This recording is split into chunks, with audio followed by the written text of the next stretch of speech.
कलुषाला हद्द पार करण्याचा उपाय सापडला. आता खेळाला रंगत येईल. कंचा खेळ? आत्ता वाव मिळाला ह्या अनाजी पंताला गाठ मारायला. कसली गाठ आणि कुणाला? कलुषाला गाठ. कलुषाला? ऐकलं का?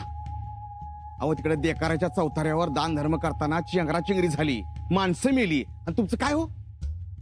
माणसं मेली नाहीत हिरोजीराव, माणसं मारलीत. काय? माणसं मारली? कोणी? कलुषानं. काहीतरी काय पंत, कलुषा कशाला माणसं मारेलो? आणि चेंगरा चिंगरी झाली हो. माणसांची चूक होती, आणि आपल्या माणसाची नीट घेता बी येत नाही आणि देता बी येत नाही. आपले लोकच. नाही नाही हिरोजीराव, तसं नाही. ते चेंगरा चेंगरी होणं हे नुसतं वरकरणी आहे. यात कलुषाचा डाव असणार. असणार म्हणजे आहेच. काय सांगताय काय पंत? म्हणजे ते कलुषा दोषी? नसला तरी आपल्याला म्हणायला काय हरकत आहे? आत्ता ध्यानात आलं. म्हणजे त्या कलुषाला अडकवायचं असंच ना? बरोबर. ही चेंगरा चेंगरी नसून नरबळी आहे. नरबळी? होय, कलुषानं डोंगराला नरबळी दिला ह्या लोकांना मारून. अशी आपण आवई उठवायची. आवई उठवायची? होय, ही संधी आहे, आणि अशी संधी पुन्हा आपल्याला लाभणार नाही.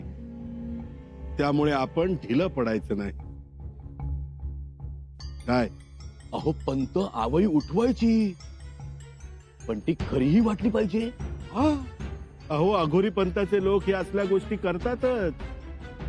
म्हणून माझा कयास, ही आवई खरी वाटून जाईल. राजांना ती खरी वाटेल का? राजांना खरी वाटणारच नाही, पण ज्यांच्या हाती दगडी आणि टोळे असतात त्यांना खरी वाटली पाहिजे. चेचणार तेच आहे. बरोबर, लोक मारतील त्या कलुषाला. मी त्याच्या समाधीची जागा पण बघून ठेवली आहे.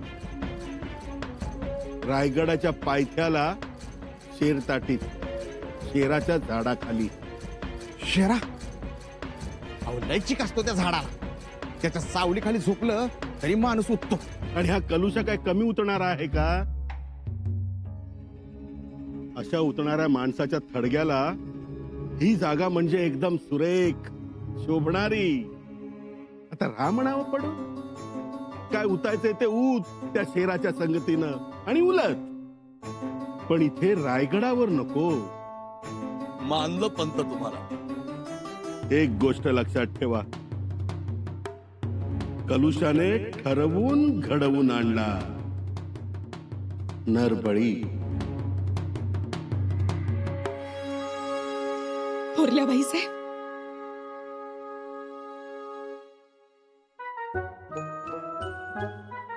भवानी मातेच्या कृपेनं राज्याभिषेक पार पडला.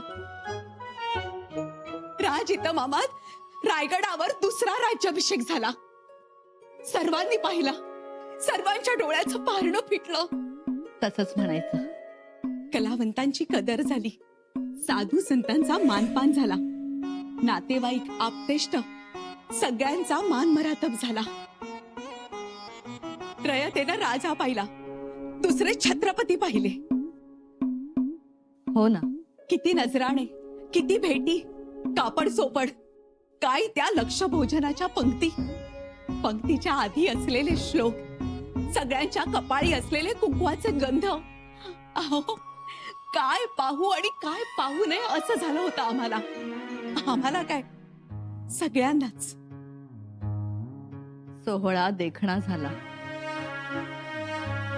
राजमुद्रा उत्तम, सोनबाईंची मुद्रा आवडली आम्हाला. श्री सखी राधनी जयती, फारच सुंदर. थोरल्याबाई साहेब, एक गोष्ट लक्षात आली का तुमच्या? आपल्या कारभारांना शंभूराजेंनी माफ केलं आणि राज्य कारभारात अष्टप्रधान मंडळात सामावून घेतलं. ह्याला म्हणतात खरे राजेपण. ते चांगलं केलं. शंभू राजेंना रागीट तापट म्हणणाऱ्यांना आता तोंड राहिलं नाही. या निमित्तानं तीही गोष्ट चांगलीच झाली. केवढं ते उदार अंतःकरण. शंभू राजेंना बेड्या ठोकायला गेलेल्या कारभाऱ्यांच्या हाती मानाची सोन्याची कडी घातलीत ते.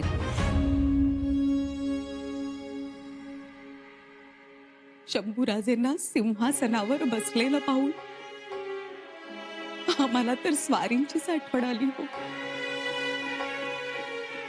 तसंच उठणं, तसंच बसणं, काय ते करारी रूप. फक्त आता महाराजांचा द्रष्टेपणाही शंभूराजेंनी घ्यावा. सावध व्हावं. कशाबद्दल?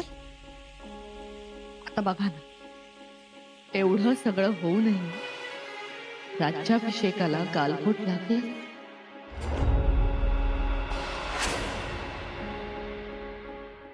तेव्हा गालबोट लागलं आणि तेही अगदी शेवटी शेवटी लागलं.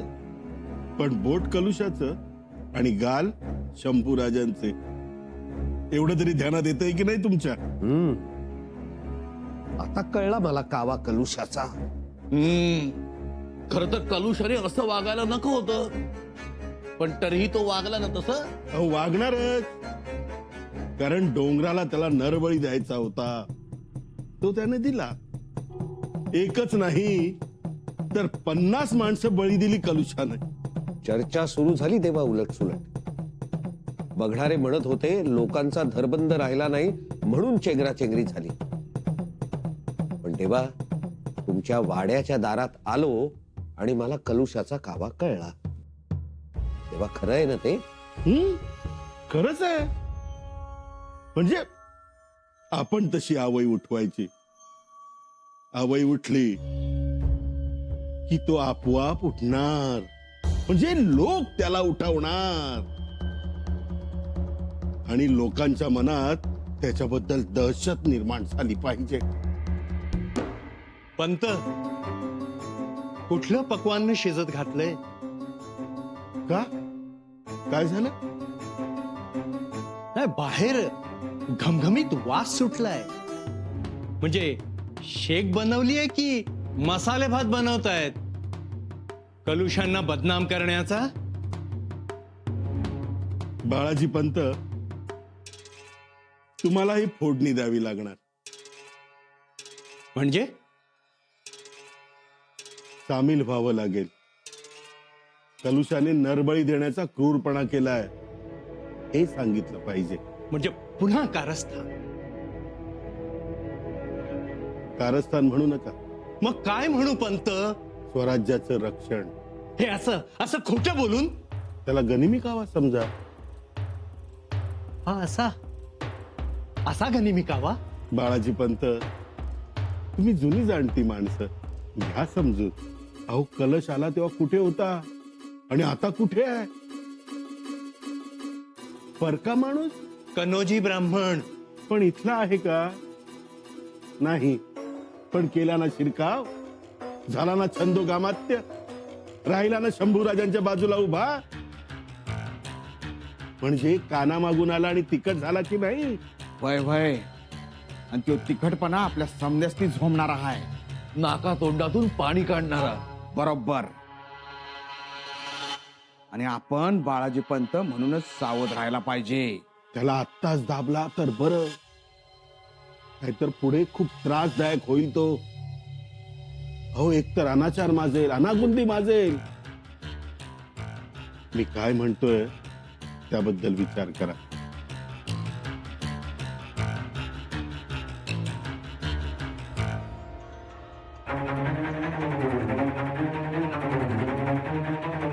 बरसू,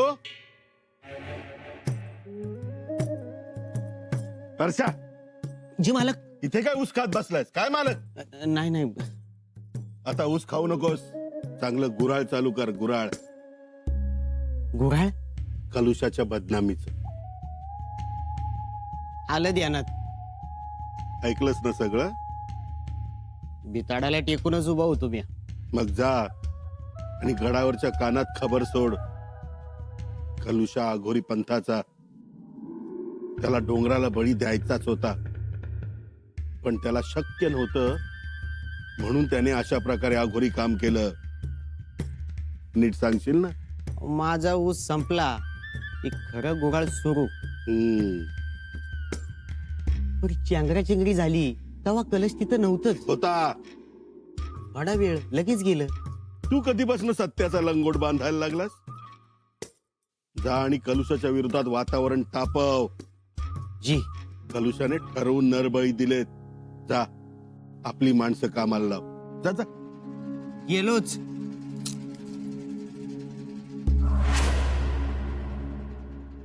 काय बाई, ऐकावं ते एक एक नवलच. कशाबद्दल? गडावर लोक बोलत आहेत, म्हणजे तशी कुजबूज सुरू आहे. कसली कुजबूज? चेंगराचेंगरी झाली त्याबद्दल. चेंगराचेंगरी कविराजांनी घडवून आणली असं बोललं जात आहे. कविराजांनी चेंगराचेंगरी घडवून आणली? तशी बाई ते का म्हणू? असं करण्याचं कारण तरी काय? नाही म्हणजे एवढा देवपूजा करणारा, कधी कोणाशी वाईट न वागणारा, शिवाय राजेंचं हित साधणारा, ते कशाला असं करतील? नरबळी द्यायचा होता त्यांना डोंगरावर, तो प्रत्यक्षरित्या देता आला नाही म्हणून हा असा दिला. बत्ताशी बाई ती अफवा आहे. वहिनीसा, परंतु चेंगराचेंगरी झाली, त्यात लोक मेले, हे तरी खरं आहे ना? हो, ते खरं आहे, पण तरीही त्यात कविराजांचा काहीच संबंध नाही. उगीच त्यांच्यावर आरोप करून त्यांचं नाव बदनाम करण्यात काहीच अर्थ नाही.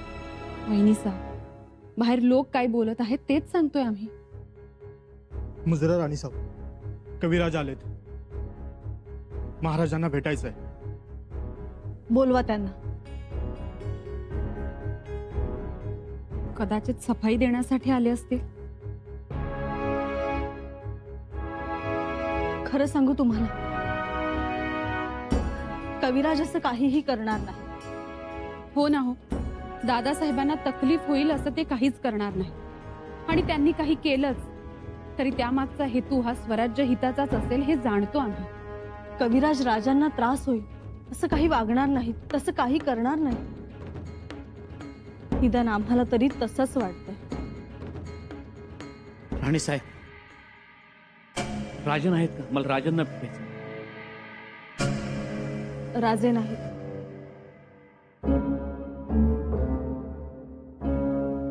राणी साहेब, नाही म्हणजे माझ्याबद्दल आपल्या मनात काही शंका आहे का? शंका नाही तर? नाही म्हणजे माझ्याही कानावर कुजबूज आली, पण माझ्यावर जे आरोप केले गेले त्यात काही तथ्य नाही हो. असल्या कुठल्याही प्रकारात माझा हात नाही. देकाराच्या चौथऱ्यावर जी चेंगराचेंगरी झाली तो निव्वळ अपघात होता. गैरसमजातून झालेला अपघात. हो, कारण नसताना पळायला लागले. आणि गडावर मात्र अशी चर्चा चालू आहे की कवी कलशाने नरबळी दिले.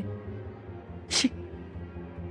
खरं सांगतोय राणी साहेब, अहो असल्या मंगल प्रसंगी एवढ्या चांगल्या सोहळ्यात हे आम्ही असे वाईट कृत्य नाही हो करणार. म्हणून आम्हाला राजांना भेटायचंय. राजन कुठे? परंतु देकार देताना तुम्ही होता ना तिथे? हो, आम्ही थोड्या वेळ तिथे होतो. देकाराकरता आम्हीच राजांना मोहरा दिल्या. राणी साहेब, मा चंडीची सौगंध देऊन सांगतो, असल्या कुठल्याही प्रकारात आमचा हात नाही. या चेंगराचेंगरीची आम्हाला माहिती नाही. राजन कुठे? चेंगराचेंगरीत जे गेलेत त्यांच्या नातेवाईकांना भेटायला गेलेत राजे. जखमींची विचारपूस, जायबंदी झालेल्यांची चौकशी करणार आहेत ते. आणि राजे आता दुःखी आहेत, त्यामुळे कोणालाही भेटायला पाठवू नका अशी सक्तीची ताकीद दिली आहे त्यांनी. मीही भेटू शकत नाही.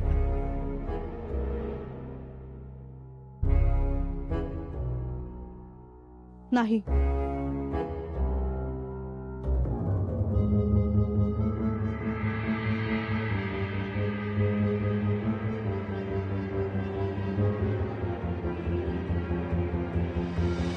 ऐकलं का किंवा आता चांगला चिमटीत घावलाय समद्या बाजूने चेचून काढू.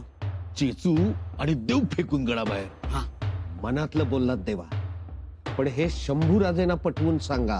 अहो पटवण्यापेक्षा सरळ समोर दिसतंय ना हो. तर हो, अशा शुभप्रसंगी हा हे कुकर्म करायला धदावलाच कसा? हो, लय उलट्या काळजाचा आहे हो. कसल्या डोंबलाच्या कविता करतो कुणास ठाऊक. काय तर म्हणे कविराज, या कविराज.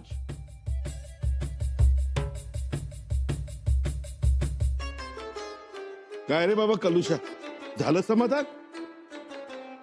कशाबद्दल समाधान? मी काय केलंय? मग आम्ही केलं. अरे शेकडो माणसं मारलीस तू. मी काही केलं नाहीये. उगाच माझ्यावरती नसते आरोप करू नका. शाक्त पंथात ही रक्त मांस तोडणं मारणं याशिवाय दुसरं नाही का रे बाबा? हं? थांब, तुझा आज सोक्ष मोक्षच लावतो. उगाच गैरसमज पसरवू नका आणि माझ्याबद्दल गैरसमजही करून घेऊ नका. गैरसमज कसला? अरे माणसं मारलीस तू आणि वर सासूपणाचा आवडतोस. तू थांब रे, तुला तर सोडतच नाही मी. छत्रपती संभाजी महाराज येत आहेत.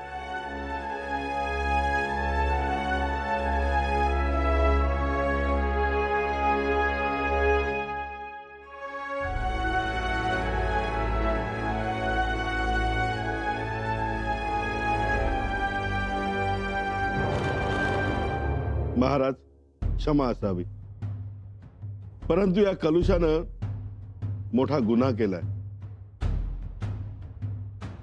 कविराजांनी आणि गुन्हा काय झालंय अनाजीपंत? गुन्हा म्हणजे आता खरं बोलायचं नव्हतं, पण या कलुषानं डोंगराला बळी दिलाय. नाही नाही महाराज, मी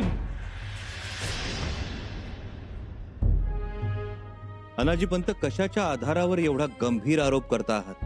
अहो आघोरी लोकांची ही पद्धतच आहे. बळीच दिला. अहो नाहीतर चेंगरा चेंगरे होण्याचं कारणच काय? माफी असावी, पण झाली गोष्ट वाईट झाली. गोरगरीब मेले. काल ज्या ठिकाणी गुलाल उधळला, फुलाच्या पाकळ्यांचे सडे पडले, त्या ठिकाणी आज रक्तामांसाचा चिखल झाला. महाराज मैं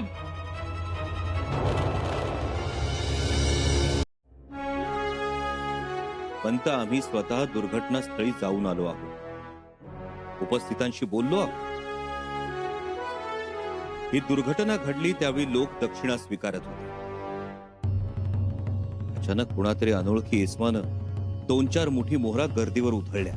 त्या मोहरा वेचण्यासाठी लोकांची झुंबड उडाली. कुणाचा कुणात पायपोस राहिला नाही आणि ही दुर्घटना घडली.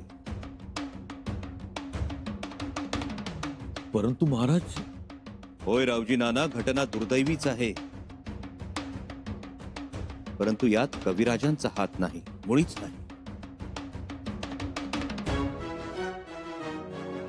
महाराज, आणि आपण सगळे जबाबदार आहात. कोणाही विषयी अशा खोट्या नाट्या गोष्टी पसरवू नका. स्वराज्याचा विचार करा. आणखी एक,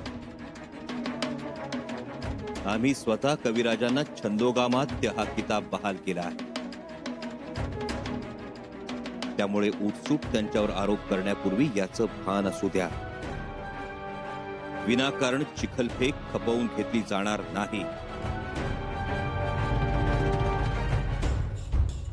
लक्षात घ्या. आणि मंत्री आहात आपण स्वराज्याचे. इथे येऊन कोणाविषयी कागाळ्या करत बसण्यापेक्षा या दुर्घटनेत जे जखमी झाले, जे मृत्युमुखी पडले, त्यांची यादी करा, त्यांना सरकारातून मदत करा. हातावर हात ठेवून बसू नका.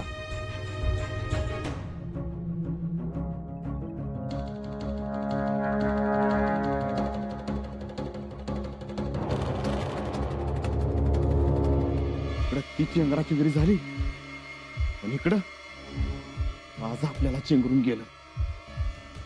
आता तेव्हा वेळीच बंदोबस्त करा, नाहीतर हा कलश मिऱ्या वाटेल आपल्या डोक्यावर. सावध. लवकरच निर्णय घ्यावा लागणार आहे. असा निर्णय ज्यामुळे उभं स्वराज्य अंबरडा फोडेल.